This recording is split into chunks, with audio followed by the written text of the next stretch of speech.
But why is it that we need to help? Well, animals find a way to adapt eventually.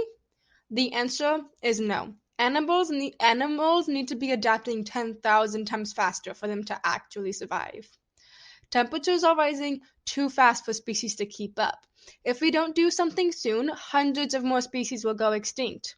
Plus, when using the precautionary principle, we have no choice but to help.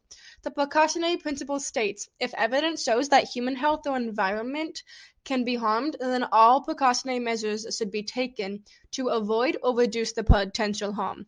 If hundreds of animals go extinct, or even one animal goes extinct, that would harm the environment and human health. It would harm human health because we use plants and animals as food, clothing, shelter, and medicine.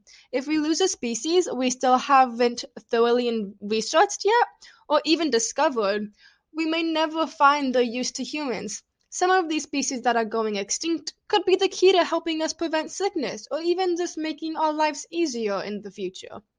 By letting them go extinct, we could be sending ourselves to death with them. Writing said, shapeshifting does not mean that animals are coping with climate change and that all is fine. It just means they are evolving to survive it. End quote. That is why we must do everything in our power to save them. But now the question is, how do we help? Well, there are multiple ways to help. Just to name a few, we could put more focus and funding into the preservation and protection of ecosystems. We could also do this through rewilding, which is basically restoring wild places and ecosystems. Another huge help would be reducing our carbon footprint and reducing the amount of greenhouse gases we release into the environment. An easy way to do this is burning less fossil fuels. What's funny is that humans have to adapt to climate change too. Modern life is based on a stable climate. Now that the climate is changing, modern life has to change with it. There are hundreds of ways humans are adapting. However, there's no one size fits all, so communities are also having to join in and do their part by individually adapting to the climate change.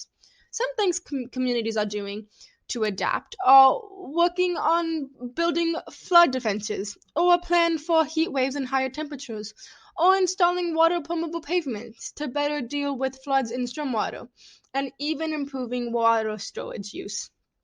And then, of course, we have our works cited page, and then another works cited page.